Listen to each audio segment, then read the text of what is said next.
أعوذ بالله من الشيطان الرجيم. بسم الله الرحمن الرحيم. ألم تر إلى الذين خرجوا من ديارهم وهم ألوف حذر الموت فقال لهم الله موتوا ثم أحياهم إن الله لذو فضل على الناس ولكن أكثر الناس لا يشكرون وقاتلوا في سبيل الله واعلموا أن الله سميع عليم. کیا تمہیں ان لوگوں کا حال معلوم نہیں ہوا جو موت سے بچنے کے لیے اپنے گھروں سے نکل آئے تھے اور ہزاروں کی تعداد میں تھے؟ چنانچہ اللہ نے ان سے کہا مر جاؤ، پھر انہیں زندہ کیا۔ حقیقت یہ ہے کہ اللہ لوگوں پر بہت فضل فرمانے والا ہے، لیکن اکثر لوگ شکر ادا نہیں کرتے۔ اور اللہ کے راستے میں جنگ کرو اور یقین رکھو کہ اللہ خوب سننے والا، خوب جاننے والا ہے۔ یہ آیت جو میں نے ابھی آپ کے سامنے تلاوت کی، یہ سورہ بقرہ کی آیت نمبر 243 اور 244 ہے۔ اس کے پہلے ہم آیت 242 تک ہمارا مطالعہ پورا ہو چکا ہے، جس میں اسلام کے بعض احکامات کا ذکر تھا، جیسے اس سے پہلے طلاق وغیرہ کا ذکر تھا اور عدت وغیرہ کے تعلق سے چیزیں آئی تھیں۔ اب یہاں پر اللہ تعالیٰ دو چیزوں کے بارے میں ذکر کر رہے ہیں۔ ایک اللہ کے راستے میں قتال کرنا، اس لیے کہ بعض مرتبہ ایسے حالات بن جاتے ہیں کہ اللہ کے راستے میں قتال کرنے ضروری ہو جاتا ہے۔ تو اب جب قتال کی بات آتی ہے تو پھر بہت سے لوگ اس سے گھبراتے ہیں، اس سے کنارہ کشی اختیار کرنے کی کوشش کرتے ہیں۔ تو ان کے بارے میں بتایا جا رہا ہے کہ زندگی اور موت یہ اللہ کے ہاتھ میں ہے۔ اس لیے ایسا نہیں کہ اگر آپ قتال کرو گے تو تمہاری جان چلے جائیں گی، اگر تم گھر پہ رہو گے حفاظت سے رہو گے تو تمہاری جان نہیں جائیں گی، ایسا نہیں ہے، بلکہ یہ اللہ کے اختیار میں ہے کہ جو حالت جنگ میں ہے اس کو اللہ تعالیٰ بچا لے، اور جو گھر میں بیٹھا اس کو موت دے دے۔ اللہ جس کو چاہے موت دے دے، جس کو چاہے زندہ رکھے۔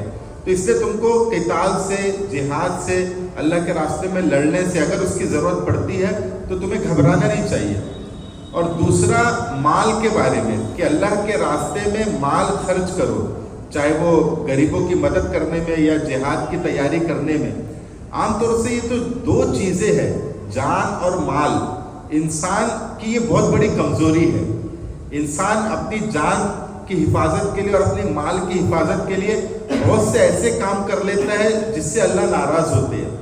تو انسان کے جان اور مال دونوں چیزوں کے بارے میں مختلف واقعات کی روشنی میں اللہ نے ذکر کیا کہ جان اور مال پہلے تو ہمارا دیا ہوا ہے، ہم نے تم کو دیا، ہم نے جان دی، ہم نے مال دیا۔ تو اب اگر ہم کہہ رہے کہ ہمارے راستے میں جان دے دو یا ہمارے راستے میں مال خرچ کرو تو تمہاری ذمہ داری ہے کہ تم یہ دو کام کرو۔ اور دوسرے، ان کی محبت اپنے دل میں مت پالو، اس لیے کہ تمام مصیبت اور تمام پریشانیوں کی جڑ یہی ہے کہ انسان اپنی جان سے اور اپنے مال سے محبت کرے۔ جیسے حدیث میں آتا ہے نا کہ ایک زمانہ آئے گا کہ مسلمانوں پہ سب قومیں دوڑ پڑیں گی اور ان کو ذلیل کیا جائے گا، رسوا کیا جائے گا۔ تو صحابہ نے پوچھا کہ کیا اس وقت مسلمان کمزور ہوں گے یا کم تعداد میں ہوں گے؟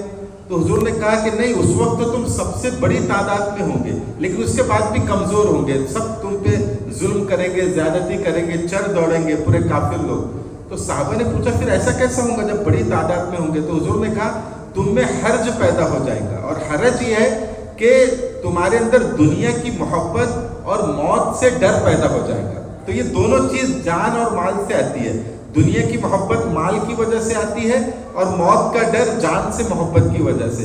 تو دونوں چیزوں کا یہاں پہ اللہ تعالیٰ وضاحت کر رہے کہ جان اور مال یہ ہم نے تم کو دیا، تو اب تم کو اس کی محبت میں نہیں رہنا، اس کی محبت میں رہو گے تو دنیا میں بھی ذلیل ہوں گے اور مرنا تو ہے ہی تم کو۔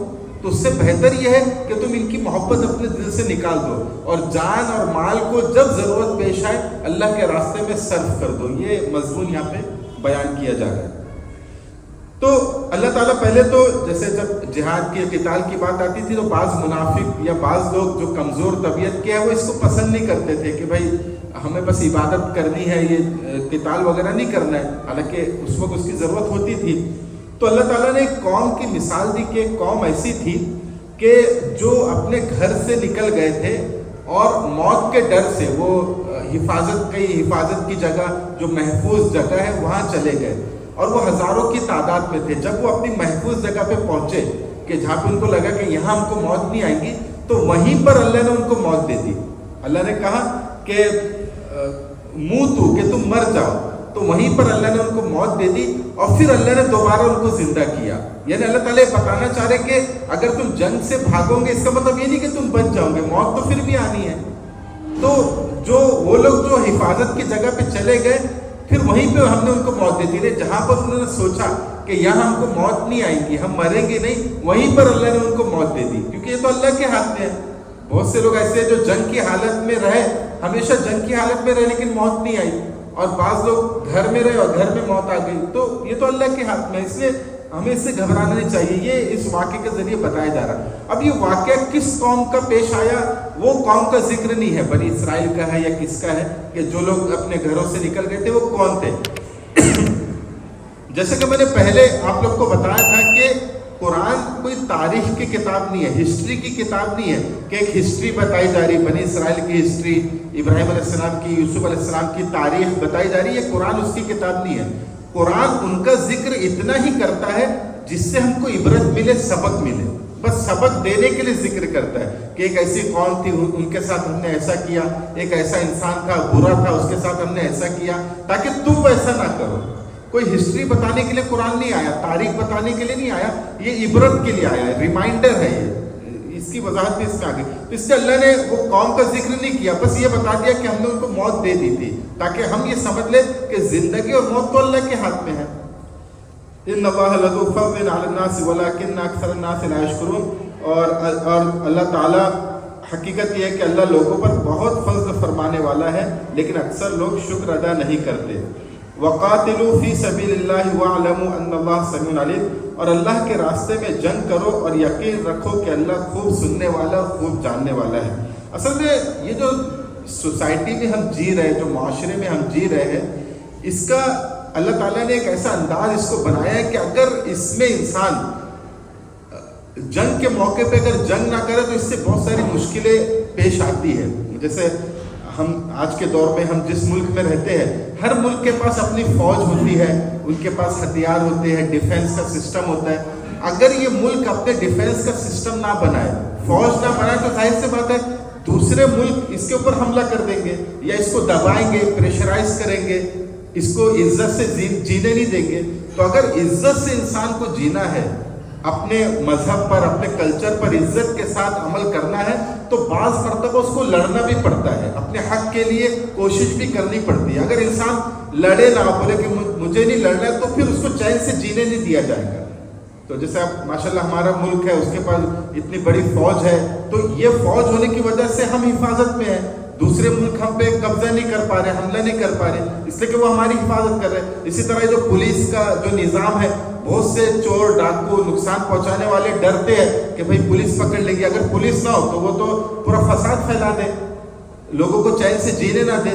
تو بعض مرتبہ یہ چیزوں کی ضرورت پیش آتی ہے. اس لیے قرآن نے بھی جہاد کا جو پروویژن جو رکھا گیا وہ اسی لیے کہ بعض مرتبہ تم کو اس کی ضرورت پیش آئیں گی، نہیں تو دوسری قومیں تم کو چین سے جینے نہیں دیں گی، وہ تم پہ حملہ آور ہو جائیں گی. ابھی آگے بھی اس بات کا ذکر آئے گا. پھر اللہ کہہ رہے من ذا الذی یقرض اللہ قرضا حسنا فیضاعف له اضعافا کثیرا واللہ یقبض ویبسط والیہ ترجعون. اب یہاں پہ ابھی تو جان کا ذکر آیا، مال کا آیا، کہ کون ہے جو اللہ کو اچھے طریقے پر قرض دے تاکہ وہ اسے اس کے مفاد میں اتنا بڑھائے چڑھائے کہ بدر جہاں زیادہ ہو جائے. مطلب کون ہے جو اللہ کے راستے میں قرض حسن دے تاکہ اللہ اس کو اور زیادہ دے، دنیا میں بڑا چڑھا کر اس کو دے. اب یہاں پر خرچ کرنے کی اہمیت اللہ تعالیٰ بتا رہے. اس میں غریبوں پہ خرچ کرنا، ضرورت مندوں پہ خرچ کرنا، اسلامی کاز میں خرچ کرنا، یہ بھی آ گیا. اور پھر جہاد کی تیاری میں جو مال خرچ کرنا ہوتا ہے وہ بھی آ گیا. تو قرض حسن سے مراد یہاں پہ ہے کہ اخلاص کے ساتھ دے، اللہ کے لیے دے، تو جو جتنا اخلاص کے ساتھ دیں گا اللہ تعالیٰ اتنا اس کو بڑھا کے اس کو لوٹائیں گے۔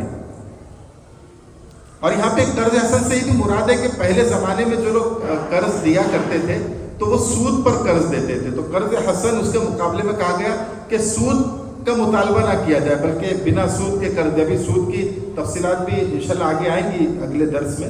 تو سود کے بغیر قرض دے، یہ بھی مختلف چیزیں اس میں آگے، اخلاص کے ساتھ دے، سود کے بغیر دے، تو اس کو ہم عام طور سے قرض حسنہ بولتے ہیں۔ تو قرض حسنہ یہ غلط ہے، قرض حسن لفظ ہے، قرض حسن۔ تو اس میں تمام چیزیں آ گئی، اور اسلام میں بھی یہ ہے کہ اگر آپ کسی کو قرض دیتے ہیں، 10,000 روپے آپ نے کسی کو دیا، اگر آپ اس سے زیادہ کا مطالبہ کر رہے ہیں تو یہ سود ہے۔ لیکن اگر وہ شخص خوشی سے کہ بھائی تم نے 10,000 دیا تھا، میرے بہت کام آیا، میرا ایک کام بہت اچھا بن گیا، اس سے مجھے نفع ہوا، تو چلو میں خوشی سے تم کو 12,000 روپے دیتا ہوں، 2,000 زیادہ، تو یہ دینا چاہیے، بلکہ بہتر ہے، اس کو قرض حسن کہتے ہیں۔ لیکن خوشی سے، قید نہ ہو۔ اگر قید لگا دیا کہ بھائی تم کو 12,000 واپس دینا ہے، جیسے بینک وغیرہ میں قید ہوتی ہے کہ دینا ہی پڑے گا، تو پھر یہ سود ہو گیا۔ تو یہ بھی قرض حسن میں آتا ہے۔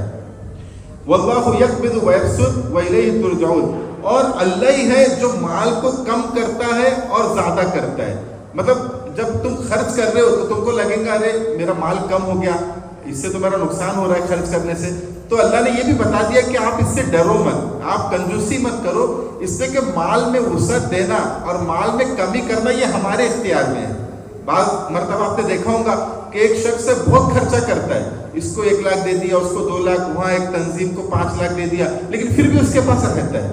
اور بعض لوگ کبھی خرچ نہیں کرتے لیکن پھر بھی پریشان رہتے ہیں کہ یار پیسے نہیں ہمارے پاس، ابھی شادی کرنا ہے، بیٹی کی پڑھانا ہے، بچوں کو، ابھی پیسے نہیں، حالانکہ خرچ کچھ بھی نہیں کر رہے۔ اور بعض لوگ بہت خرچ کر رہے پھر بھی ان کے پاس وسعت ہے۔ تو معلوم ہوا کہ خرچ کرنے سے مال گھٹتا نہیں ہے، بلکہ یہ وسعت کا ہونا، مال زیادہ ہونا کم ہونا، یہ اللہ کی طرف سے ہے۔ تو اس سے خرچ کرنے سے گھبرانا نہیں چاہیے۔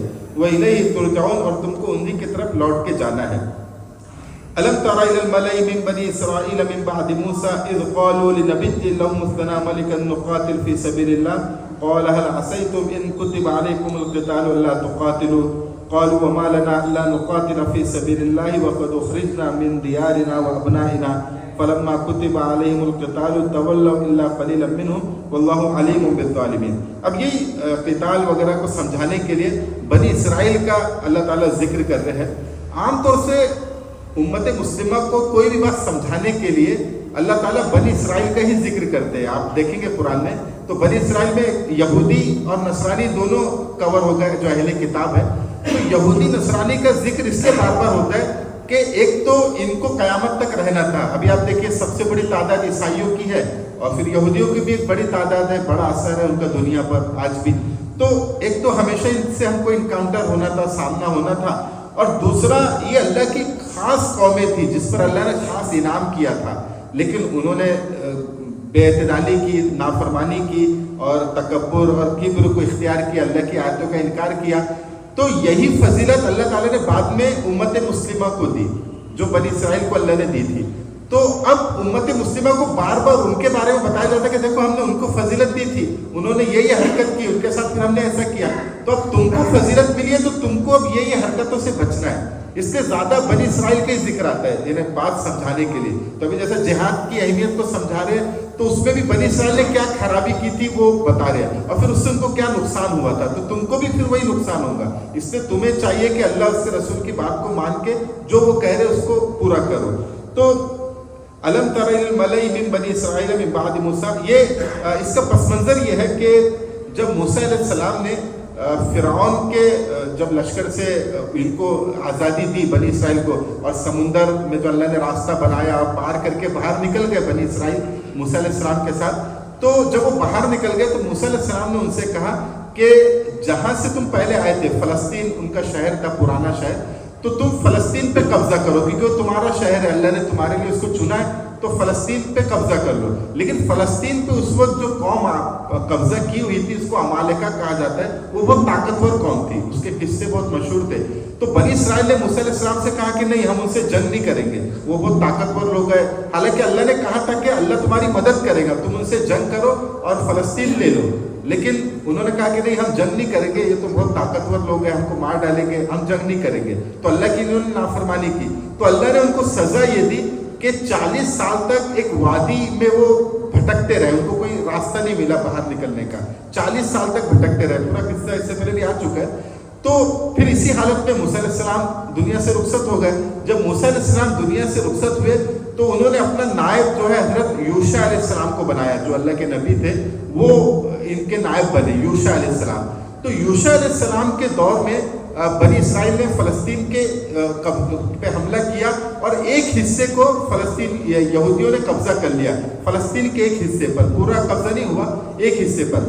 لیکن چونکہ ان کے پاس کوئی بادشاہ نہیں تھا بنی اسرائیل کے پاس, جب یوشع علیہ السلام کا انتقال ہوا تو یوشع علیہ السلام نے ایک قاضی متعین کر دیا. نہ وہ نبی تھا نہ بادشاہ تھا.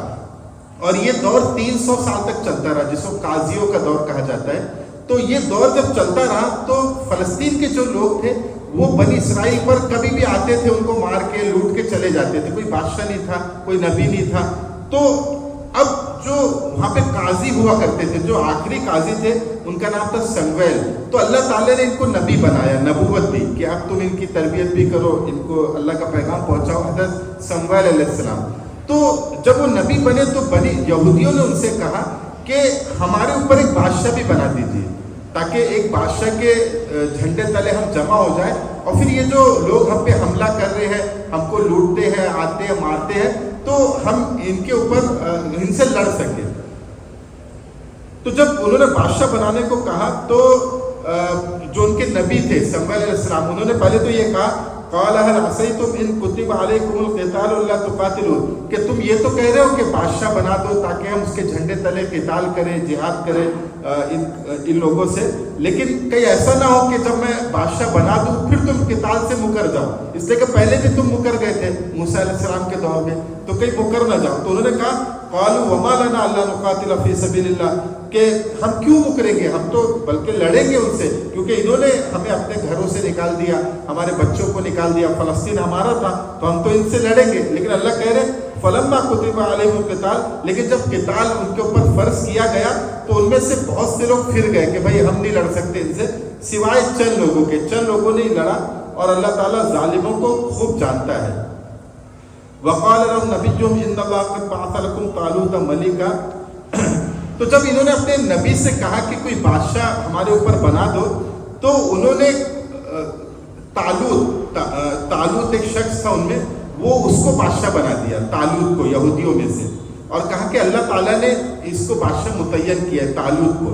تو جب طالوت کو بادشاہ بنایا تو یہ لوگ ناراض ہو گئے, جو یہودی تھے یہ ناراض ہو گئے کہ بھائی طالوت کو کیوں بادشاہ بنائے, یہ تو وہ بہت پیسے والے نہیں تھے, تو یہ تو غریب بھی ہے, پیسے والے بھی نہیں ہیں. اصل میں یہودیوں کے 12 قبیلے تھے, تو یہ جو قبیلے سے تھے طالوت, وہ پیسے کے اعتبار سے کمزور تھا, تو بھئی ان کی معاشی حالت بھی اچھی نہیں ہے, ان سے زیادہ بہتر تو ہم تھے کہ ہم کو مطلب بادشاہ بنایا جاتا.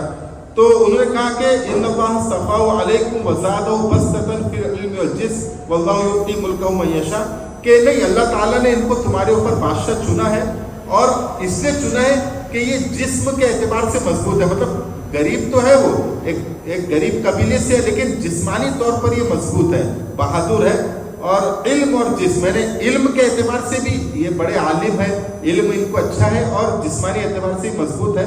اور پھر اللہ جس کو چاہے اس کو بادشاہ عطا کرتا ہے. اللہ تعالیٰ وسیع وسعت والے اور علم والا ہے, یعنی اللہ کو زیادہ بہتر پتہ ہے کہ کون بادشاہ بنے گا, کون زیادہ یعنی صحیح طریقے سے لڑ سکے گا, اس لیے اللہ نے طالوت کو بادشاہ بنایا ہے. وقال لهم نبيهم ان آية ملكي ان يأتيكم التابوت فيه سكينة من ربكم وبقية مما ترك آل موسى وآل هارون تحمله الملائكة ان في ذلك لآية لكم ان كنتم مؤمنين. اور پھر ان کے نبی حضرت سمویل علیہ السلام نے کہا کہ یہ جو بادشاہ بنا ہے طالوت, اس کی ایک نشانی یہ رہیں گی. اصل میں جب یہودیوں پہ فلسطین والے حملہ کرتے تھے, ان کا مال دولت لوٹ لیتے تھے, تو ایک مرتبہ ایک اشدود نام کی قوم تھی, انہوں نے بھی یہودیوں پہ حملہ کیا, اور یہودیوں کے پاس ایک صندوق تھا جس کو تابوت وہ کہتے, تابوت سکینہ کہتے. وہ صندوق ایک ان کے پاس تھا جس کو بہت متبرک صندوق مانتے تھے. اس میں حضرت ہارون اور حضرت موسیٰ علیہ السلام کے کچھ باقیات اس کے اندر رکھے تھے. اسی طرح انجیل کا ایک نسخہ, اس میں تورات کا ایک نسخہ رکھا ہوا تھا. اسی طرح جو منا سلوہ ان کو جنت کا جو کھانا ملتا تھا اس کا ایک مرتبان اس میں رکھا ہوا تھا. تو اس کو بہت متبرک وہ مانتے تھے وہ صندوق کو, اور جب بھی کسی سے جنگ ہوتی تھی تو وہ صندوق کو وہ آگے رکھتے تھے, اور ان کو لگتا تھا کہ اس کی برکت سے ہم جنگ جیت جائیں گے. تو اشدود قوم نے جب ان پہ حملہ کیا تو وہ صندوق کو لے کے چلے گئے.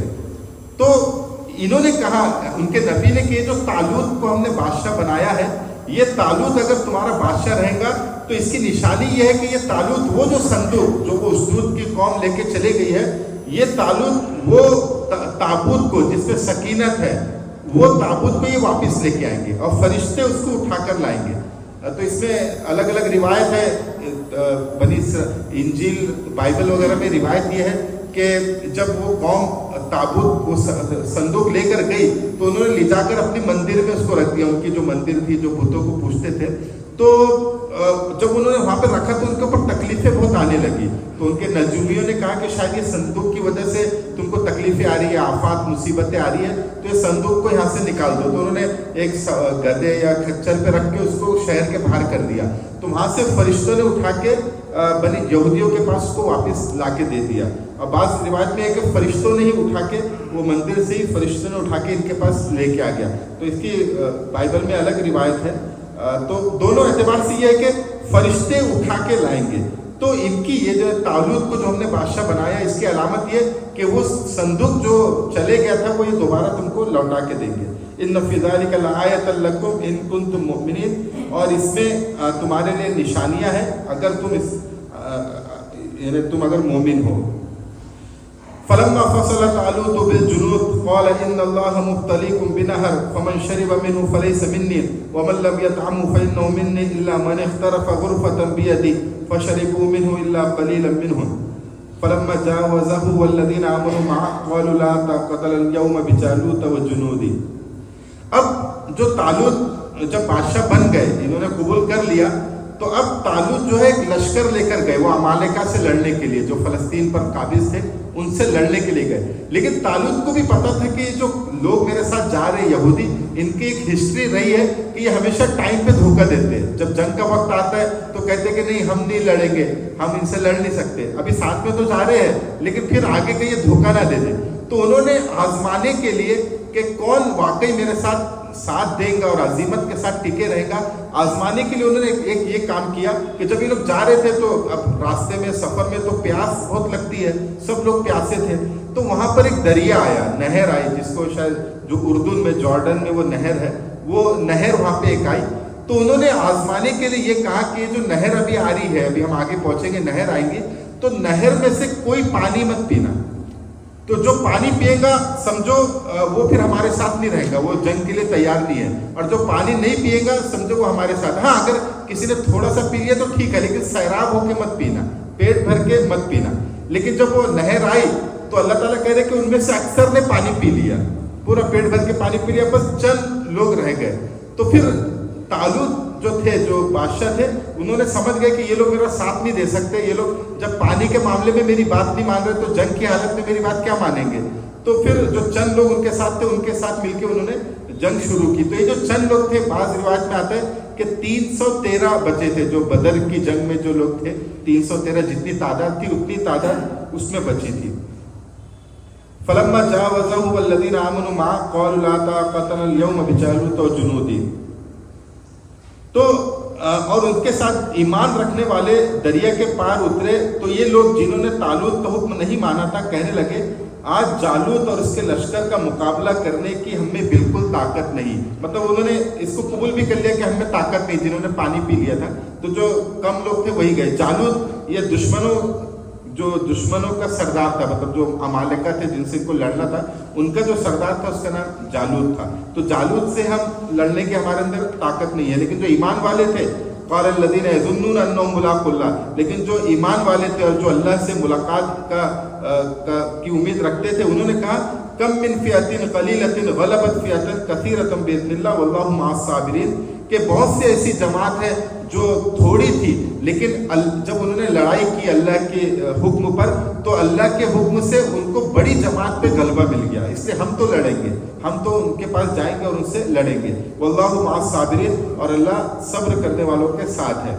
ولما برزوا لجالوت وجنوده قالوا ربنا افرغ علينا صبرا وثبت اقدامنا وانصرنا على القوم الكافرين، اور جب یہ لوگ جالوت کے آمنے سامنے ہوئے تو انہوں نے کہا اے ہمارے پروردگار، صبر و استقلال کی صفت ہم پر انڈھیل دے، ہمیں ثابت قدمی بخش دے اور ہمیں اس کافر قوم کے مقابلے میں فتح و نصرت عطا فرما۔ مطلب جب یہ گروہ گیا لڑنے کے لیے اور جالوت سے جب ان کی جنگ شروع ہوئی، جالوت جو ہے یہ عمالقہ جو قوم تھی اس کا سردار تھا اور بہت طاقتور تھا، بہت مشہور نامی گرامی پہلوان تھا، تو اسی لیے وہ لوگ ڈر گئے تھے کہ ہم ان سے لڑ نہیں سکتے، لیکن جو 313 جو لوگ تھے وہ تو بولے ہم لڑیں گے، اور انہوں نے اللہ سے دعا کی اللہ ہم کو ثابت قدم رکھ، ہم کو استقامت عطا کر، اور یہ جو کافر قوم ہے اس پہ ہم کو نصرت اور فتح عطا فرما۔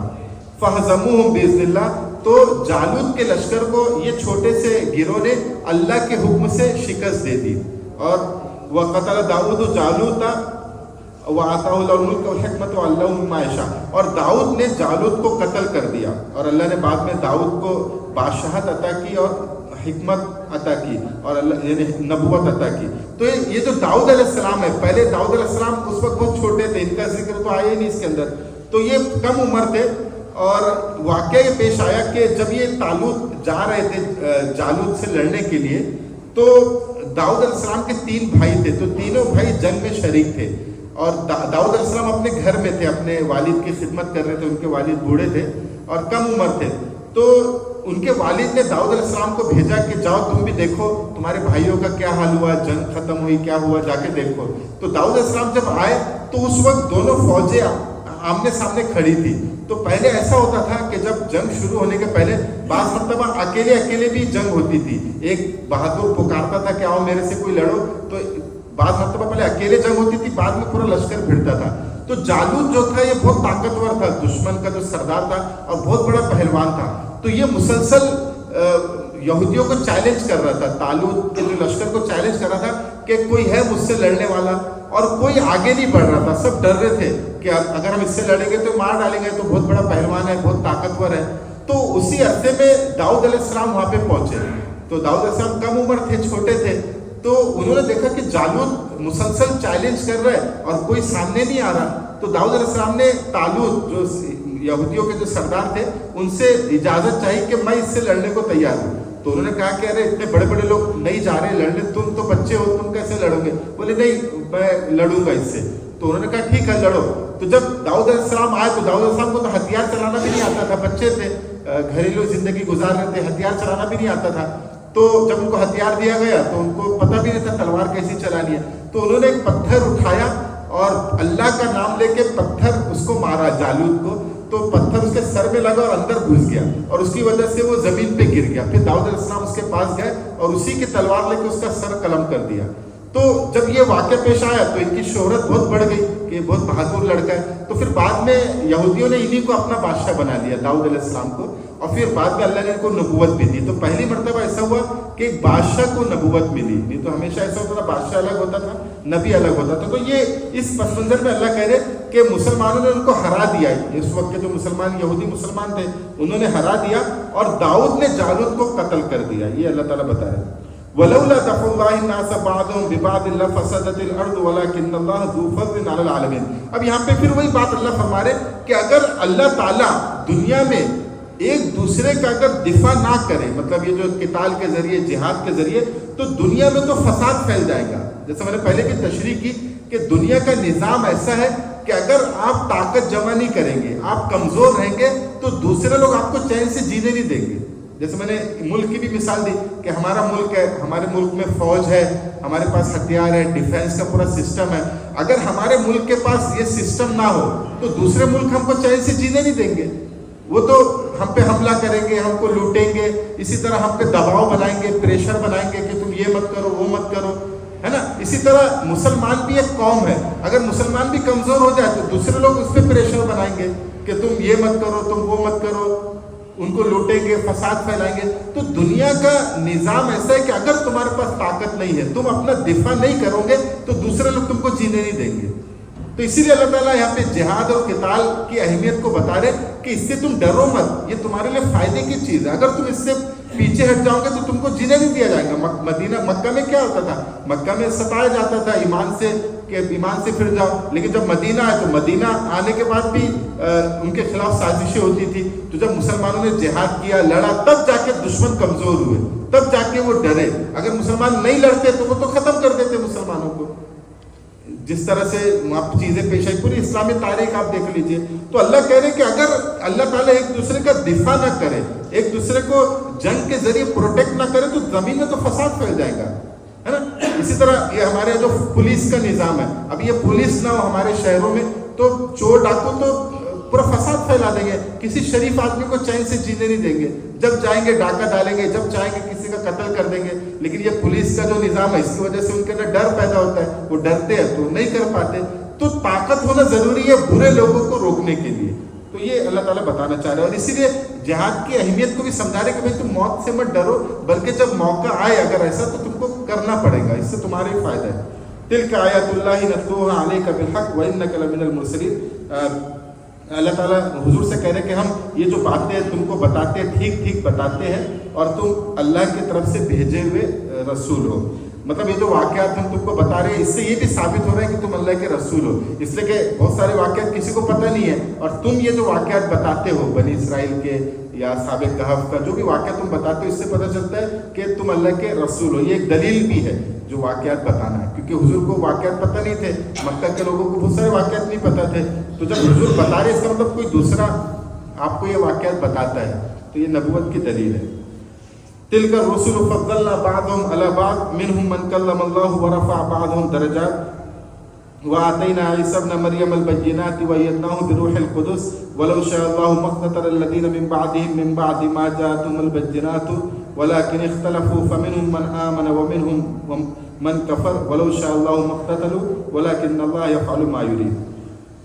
اب اللہ تعالیٰ یہاں پہ فرمانے کہ یہ پیغمبر جو ہم نے مخلوق کی اصلاح کے لیے بھیجے ہیں, ان کو ہم نے ایک دوسرے پر فضیلت عطا کی ہے. یعنی جو پیغمبر ہے ان کو ہم نے ایک دوسرے پر فضیلت دی ہے, اور بعض مرتبہ تو تھوڑی کم فضیلت دی, بعض مرتبہ زیادہ, اور بعض مرتبہ بہت زیادہ. جیسے آخری نبی حضرت محمد صلی اللہ علیہ وسلم کو اللہ تعالیٰ نے تمام نبیوں پر فضیلت دی, اور آپ کی فضیلت اس طرح بھی ہے کہ جتنے بھی نبی آتے تھے وہ اپنی علاقے کے لیے, اپنی قوم کے لیے, اور ایک پرٹیکولر ٹائم کے لیے آتے تھے, ایک مقرر مدت کے لیے آتے تھے. لیکن رسول اللہ صلی اللہ علیہ وسلم کو اللہ نے قیامت تک کے لیے نبی بنا کر بھیجا, اور سارے لوگوں کے لیے نبی بنا کر بھیجا. یہ بھی ایک ہے. اور پھر اللہ نے ان میں سے کچھ لوگوں سے کلام کیا, بعض کے درجات کو بلند کیا. وَآتَيْنَا عِيسَى ابْنَ مَرْيَمَ الْبَيِّنَاتِ وَأَيَّدْنَاهُ بِرُوحِ الْقُدُسِ, اور ہم نے عیسیٰ ابن مریم کو کھلی ہوئی نشانیاں دی اور روح قدس یعنی جبرائیل کے ذریعے ان کی تائید فرمائی. وَلَوْ شَاءَ اللَّهُ مَا اقْتَتَلَ الَّذِينَ مِن بَعْدِهِم مِن بَعْدِ مَا جَاءَتْهُمُ الْبَيِّنَاتُ, اور اگر اللہ چاہتا تو کھلی ہوئی جو نشانیاں ان کے پاس آ رہی ہے لوگوں کے پاس, یہ نشانیاں آنے کے بعد وہ آپس میں قتال نہیں کرتے. وَلَكِنِ اخْتَلَفُوا فَمِنْهُمْ, لیکن انہوں نے اختلاف کیا. مطلب جو نشانی آئی اس کے بعد انہوں نے اس میں اختلاف کیا, تو اس میں سے کچھ لوگ اللہ پر ایمان لائے, اور وَمِنْهُمْ مَنْ كَفَرَ, اور کچھ لوگوں نے کفر کیا. وَلَوْ شَاءَ اللَّهُ مَا اقْتَتَلُوا وَلَكِنَّ اللَّهَ يَفْعَلُ مَا يُرِيدُ, اور اگر اللہ چاہتا ہے تو یہ آپس میں نہ لڑتے, لیکن اللہ وہی کرتا ہے جو وہ چاہتا ہے. مطلب اللہ تعالیٰ بتانا چاہ رہے کہ پہلے دو چیز بتانا چاہ رہے, ایک تو نبیوں میں ہم نے فضیلت رکھی ہے, اور آخری جو نبی ہمارے حضرت محمد صلی اللہ علیہ وسلم, اس کو ہم نے سب سے زیادہ فضیلت عطا کی. تو نبیوں میں یہ ہو سکتا ہے کہ ایک کی کم فضیلت ہے, ایک کی زیادہ فضیلت ہے. اور دوسری بات یہ بتانا چاہ رہے کہ جو نبی یہ جو پیغام ان کے پاس لے کر آتے تھے, تو اکثر لوگ اختلاف کرتے تھے, آپس میں لڑائی ہوتی تھی, ان کی بات کو قبول نہیں کرتے تھے, بعض قبول کرتے تھے, بعض نہیں کرتے تھے. تو اللہ کہہ رہے کہ اگر اللہ چاہتا تو تمام لوگوں کو مجبور کر دیتا ہے کہ وہ نبیوں کی بات کو مانے. مطلب جو بھی نبی آیا اللہ مجبور کر دیتا ہے کہ مانے, اللہ کو اختیار ہے. لیکن چونکہ اللہ تعالیٰ نے دنیا جو بنائی ہے وہ آزمائش کے لیے بنائی, امتحان کے لیے بنائی, اس لیے اللہ نے مجبور نہیں کیا لوگوں کو. ہاں نبی کو نشانی دی, معجزات دیے کہ ان معجزات کو دیکھ کر, ان نشانیوں کو دیکھ کر آپ ان کو نبی قبول کر لو, لیکن مجبور نہیں کیا. اس لیے کہ مجبور کرتے تو دنیا بنانے کا مقصد ہی فوت ہو جاتا ہے کہ آزمائش, پھر آزمائش نہیں ہوتی, سب مسلمان ہو جاتے. تو اللہ کہہ رہا ہے اللہ چاہتا تو سب مسلمان ہوتے, لیکن اللہ نے نہیں چاہا ایسا. اللہ نے یہ چاہا ان کے اوپر چھوڑ دیا کہ ہم نبی بھیجیں گے, ہم نبی کے ساتھ نشانیاں بھیجیں گے, معجزات بھیجیں گے, اور پھر دیکھتے ہیں کون ایمان لاتا ہے کون نہیں لاتا. یہ آزمائش ہے. یا ایھا الذین آمنوا انفقوا مما رزقناکم من قبل ان یأتی یوم لا بیع فیہ ولا خلۃ ولا شفاعۃ والکافرون هم الظالمون. اور اے ایمان والو تم اللہ کے راستے میں خرچ کرو جو اللہ نے تم کو دیا ہے اس مال میں سے, قبل اس کے کہ وہ دن آ جائے کہ جس دن نہ کوئی خرید و فروخت ہوں گی, نہ کوئی دوست کام آئے گا, نہ شفاعت کام آئیں گی, اور کافر جو ہے وہی ظالم ہے. پھر یہاں پہ وہی خرچ کرنے کی بات آ گئی کہ مال خرچ کرو قبل اس کے کہ تم دنیا سے چلے جاؤ. یہ جو قیامت کے دن کے بارے میں بتا رہے ہیں کہ نہ اس وقت کوئی خرید و فروخت کام آئیں گی, نہ کوئی جیسا بزنس مین جو ہوتے ہیں جس کا بزنس مائنڈ ہوتا ہے وہ عام طور سے اس کو یہ لگتا ہے کہ پیسے سے ہر کام ہو جائے گا, ہے نا. مطلب پیسہ اگر تمہارے پاس ہے تو کوئی ٹینشن کی بات نہیں ہے. آپ پولیس کو رشوت دے کر, وکیل کو رشوت دے کر, اور جو بابو لوگ ہیں رشوت دے کے ہر کام کرا سکتے ہیں. تو ان کے دماغ میں وہی چلتا ہے کہ پیسہ کماؤ, بس پیسہ اگر ہے تو سب کام کرا لوں گے. تو اللہ ان کو بتا رہے کہ دیکھو آخرت میں پیسہ کام نہیں آئے گا. یہاں تو تم کرا لیتے ہو پیسے سے, کوئی 1 لاکھ میں نہیں بکتا تو 10 لاکھ میں بک جاتا ہے, لیکن آخرت میں پیسہ کام نہیں آئے گا, وہاں تجارت نہیں چلے گی تمہاری. اس لیے اللہ کے راستے میں خرچ کرو, نیک کام کرو, وہاں پہ یہ سب نہیں چلے گا کہ پیسہ دے کے جنت میں چلے جاؤں گا, ایسا وہاں نہیں چلے گا. اور نہ وہاں کوئی دوست کام آئے گا, بعض مرتبہ دوست کام آ جاتے ہیں, اور نہ کوئی سفارش کرے گا. اور والکافرون هم الظالمون, اور اللہ ہی ظالم ہے. تو یہاں پہ بھی خرچ کرنے کی اہمیت آ گئی. اب اس کے بعد جو آیت آ رہی ہے یہ بہت اہم آیت ہے جس کو ہم آیت الکرسی کہتے ہیں. تو اس کے بارے میں بلکہ کہا گیا کہ یہ عظیم ترین آیت ہے قرآن مجید کی. رسول اللہ صلی اللہ علیہ وسلم نے ایک جگہ فرمایا کہ سورہ بقرہ میں ایک آیت ہے جس کو جو سیدۃ آیات القرآن ہے, جو تمام قرآن کی آیتوں کی سردار ہے, اور وہ آیت الکرسی ہے. تو اس کو سردار کہا, اور یہ اس کی اہمیت اس وجہ سے کہ اس میں توحید کا بیان ہے, اللہ کی توحید کا بیان ہے, اور اللہ کی بادشاہت کا, اللہ کی کرسی کا اس میں ذکر ہے. تو اس لیے یہ آیت بہت اہم آیت ہے, اور اس کی فضیلت کے بارے میں بہت سی حدیثیں وارد ہوئی ہے. ایک حدیث اس میں یہ ہے کہ ایک مرتبہ حضرت ابو ہریرہ رضی اللہ عنہ کو رسول اللہ صلی اللہ علیہ وسلم نے مال غنیمت کی نگہبانی پر مقرر فرمایا کہ آپ اس کی نگہبانی کرو, جو مال غنیمت ملا تھا. تو ایک شخص وہاں پہ آیا چوری کرنے کے ارادے سے, غلہ چرانے کے ارادے سے. تو حضرت ابوبکر نے اس کو پکڑ لیا اور کہا کہ میں تم کو حضور کی خدمت میں پیش کروں گا. تو اس نے کہا کہ نہیں, مجھے معاف کر دو, میں غریب ہوں, میں اپنے بیوی بچوں کے لیے غلہ چرانے آیا تھا, اب میں نہیں آؤں گا. تو حضرت ابوبکر نے ان کو چھوڑ دیا. پھر دوسری مرتبہ دوسرے دن پھر آئے ہو, پھر حضرت ابوبکر نے پکڑ لیا. پھر اس نے کہا کہ میں غریب ہوں اور مجھے چھوڑ دو, معاف کر دو, اب نہیں آؤں گا. پھر انہوں نے چھوڑ دیا. پھر تیسرے دن پھر وہ شخص آیا. تو تیسرے دن پھر حضرت ابو ہریرہ نے اس کو پکڑا اور کہا کہ اب تو میں تجھے نہیں چھوڑوں گا, اب تو میں تیرے کو حضور کی خدمت میں پیش کروں گا. تو اس نے کہا کہ نہیں, مجھے چھوڑ دو, میں تم کو ایک وظیفہ بتاتا ہوں, اگر وہ وظیفہ تم کر لو گے تو یعنی اگر تم رات میں اس کو پڑھ لو گے تو صبح تک ایک فرشتہ تمہاری حفاظت کرے گا اور شیطان تمہارے قریب نہیں آئے گا. اور وہ وظیفہ یہ آیت الکرسی ہے کہ اگر آیت الکرسی تم رات میں سوتے وقت پڑھ لو گے تو ایک فرشتہ اللہ تعالیٰ تمہاری حفاظت کے لیے متعین کر دے گا اور شیطان تمہارے پاس نہیں آئے گا. تو جب یہ پوری تفصیلات انہوں نے رسول اللہ صلی اللہ علیہ وسلم کو پیش کی تو رسول اللہ نے کہا کہ وہ جو آ رہا تھا وہ شخص اصل میں شیطان تھا, اور حالانکہ وہ بہت بڑا جھوٹا ہے, لیکن یہ بات اس نے صحیح بولی کہ اگر آیت الکرسی تم رات میں سوتے وقت پڑھو گے تو صبح تک ایک فرشتہ تمہاری حفاظت کرے گا اور شیطان تمہارے قریب نہیں آئے گا. یہ بات اس نے صحیح بولی, اس لیے کہ وہ شیطان اس کو بھی پتہ ہے کہ جو سورہ آیت الکرسی پڑھتا ہے میں اس کے پاس نہیں جا سکتا, تو اس نے یہ بات صحیح بولی. ایک دوسری حدیث میں آتا ہے کہ رسول اللہ صلی اللہ علیہ وسلم نے فرمایا, سنن نسائی کی حدیث ہے, کہ جو شخص ہر فرض نماز کے بعد آیت الکرسی پڑھے گا, فرض نماز سلام کرنے کے بعد آیت الکرسی پڑھے گا, تو موت کے علاوہ کوئی شخص کو جنت میں جانے سے نہیں روک سکتا. مطلب ابھی جنت میں جانے کے لیے موت آنا ضروری ہے، تو موت ہی بس رکاوٹ ہے. جیسی موت آئیں گی وہ جنت کے فوائد حاصل کرنا شروع کر لے گا، جو ہر فرض نماز کے بعد آیت الکرسی پڑھے گا. تو اس کی اور بھی بہت ساری فضیلتیں ہیں، میں نے ابھی 2 حدیث آپ کے سامنے رکھی، اور یہ فضیلت اسی وجہ سے کہ اس کے اندر توحید کا بیان ہے، یہ اس لیے فضیلت ہے.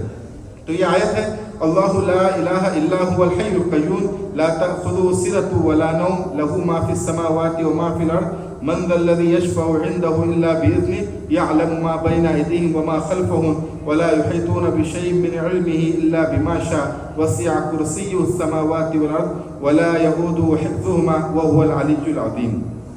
اس میں سب سے پہلے اللہ تعالیٰ فرما رہے کہ اللہ لا الہ الا هو، کہ اللہ کے سوا کوئی عبادت کے لائق نہیں ہے، کوئی معبود نہیں ہے. یہ توحید کا یعنی سب سے بڑا یہ بیان ہے. اس کے اندر توحید آگے کہ اللہ کے علاوہ کوئی معبود نہیں ہے، کوئی عبادت کے لائق نہیں ہے. پھر اللہ تعالیٰ اپنی کچھ صفات بتا رہے ہیں، اپنی کچھ کوالٹیز ایٹریبیوٹس بتا رہے ہیں کہ الحی، کہ وہ زندہ ہے. حی کہتے ہیں جو ہمیشہ سے زندہ اور ہمیشہ زندہ رہے گا. اس کے علاوہ اللہ کے علاوہ جتنی بھی مخلوقات ہیں، یہ انسان ہے، فرشت جن ہے، اسی طرح چرند ہے، پرند ہے، جتنی بھی جاندار مخلوقات ہیں، ان تمام چیزوں لوگوں کو موت آنی ہے. مطلب ایک تو یہ ہمیشہ سے نہیں تھے، ان کو پیدا کیا گیا اور پھر ان کو موت بھی آئے گی، ایک وقت کے بعد ان کو موت آ جائیں گی. لیکن صرف اللہ کی ذات ایسی ہے جو الحی ہے، یعنی جو ہمیشہ سے زندہ اور ہمیشہ رہیں گی. اور اللہ کی ذات جو ہے اصل میں زمان اور مکان سے پاک ہے، یعنی ٹائم اور اسپیس سے پاک ہے. اصل میں جتنی بھی جاندار چیزیں ہیں وہ ٹائم اور اسپیس کے اندر ہوتی ہے، زمان اور مکان کے اندر ہوتی ہے. اسی لیے اس کو خاتمہ ہے. جیسے ایک انسان پیدا ہوتا ہے، ایک بچہ پیدا ہوا تو اب بچے پہ ٹائم گزر رہا ہے. 1 سال گزرا، بچہ تھوڑا بڑا ہو گیا. 2 سال گزرا، اب بچہ چلنے لگا. 3 سال گزرا، 4 سال گزرا، 25 سال گزر گئے، بچہ جوان ہو گیا. تو یہ جو وقت گزر رہا ہے تو اس کے اندر تبدیلی آ رہی ہے، اس لیے کہ وہ ٹائم کے اندر میں ہے، وقت کے اندر میں ہے، اس میں تبدیلی آ رہی ہے. پھر جب 60-70 سال گزر جائیں گے تو وہ بوڑھا ہو جائے گا، مر جائے گا. تو اللہ تعالیٰ پر ٹائم گزرتا ہی نہیں ہے. تو اسی لیے اللہ نہ کبھی پیدا ہوا نہ کبھی مرے گا. جس پہ ٹائم گزرتا ہے وہ انسان پیدا بھی ہوتا ہے، مرتا بھی ہے. یا جانور کی بھی مثال لے لو، جانور بھی پیدا ہوتے ہیں، مرتے ہیں، اس لیے کہ ان پہ ٹائم گزرتا ہے. اللہ پر ٹائم نہیں گزرتا. اللہ زمان اور مکان سے پاک ہے. ٹائم اور اسپیس، نہ اسپیس کی اللہ کو ضرورت ہے نہ ٹائم کی ضرورت ہے. اسی لیے اللہ ہمیشہ سے اور ہمیشہ رہے گا. ٹائم گزرتا ہی نہیں. ابھی ہم پہ 70 سال گزرے تو ہم بوڑھے ہوئے، اللہ پر 70 سال گزرا ہی نہیں. تو اللہ نہ کبھی بوڑھا ہوگا اور نہ کبھی مرے گا. تو الحی ہے، وہ ہمیشہ سے زندہ ہے اور ہمیشہ زندہ رہے گا. تو یہ سوال کرنا ہی غلط ہوگا کہ اللہ کب ہے، کب اللہ کا وجود آئے. سوال ہی غلط ہے، اس لیے کہ وہ ٹائم اور اسپیس سے باہر ہے، اس سے پاک ہے. ہم اس کے اندر ہیں، ہم اس کے محتاج ہیں، اس لیے ہم مریں گے. ہم پہ ٹائم گزرے گا، ایک ٹائم کے بعد ہم مر جائیں گے. لیکن اللہ ٹائم اور اسپیس سے پاک ہے، وہ الحی ہے، ہمیشہ سے زندہ ہے اور ہمیشہ زندہ رہے گا. دوسری صفت بتائی القیوم. قیوم کہتے ہیں جو پوری کائنات کو سنبھالے ہوئے ہے. جب اللہ تعالیٰ کے لیے قیوم کا لفظ بولا جاتا ہے تو اس کا مطلب ہوتا ہے جو خود اپنے آپ کو بھی سنبھالے ہوئے ہے اور پوری کائنات کو بھی سنبھالے ہوئے ہے. اس کو قیوم کہا جاتا ہے. اللہ تعالیٰ کی 3 بڑی بڑی صفات ہیں، حالانکہ بہت ساری ایٹریبیوٹس ہیں اللہ کی، لیکن 3 بڑی صفات ہیں: خالقیت، قیومیت اور ممیتیت. خالقیت مطلب یہ پورے نظام کو پیدا کرنے والا، پوری کائنات کو پیدا کرنے والا. اور یہ جو قیوم ہے، قیوم مطلب پورے نظام کو چلانے والا، پورے نظام کو سنبھالنے والا. اگر اللہ غافل ہو جائے ایک سیکنڈ کے لیے بھی تو یہ تو کائنات پوری درہم برہم ہو جائے. جس طرح سے سولار سسٹم تمام چیزیں چل رہی ہے ایک سسٹم کے تحت، اگر اللہ ان سے غافل ہو جائے تو پورا نظام ختم ہو جائے. تو ہمیشہ اللہ تعالیٰ اس کو سنبھالے ہوئے ہے. اور ایک ہے ممیتیت. ممیتیت یہ کہ یہ جو نظام اللہ نے بنایا اس کو ختم کرنے والا، ڈسٹرائے کرنے والا. تو یہ بھی اللہ کی صفت ہے. لیکن بہت سے لوگوں نے یہ تینوں صفت کے لیے الگ الگ ذات بنا دی. جیسے ہمارے جو برادران وطن ہے، انہوں نے جیسے برہما، وشنو، مہیش. برہما مطلب جس نے برہمان کو بنایا، وشنو مطلب جو اس کے نظام کو چلا رہا ہے، اور مہیش شیو مطلب جو ایک نظام کو ختم کر دے گا، ڈسٹرائے کر دے گا. انہوں نے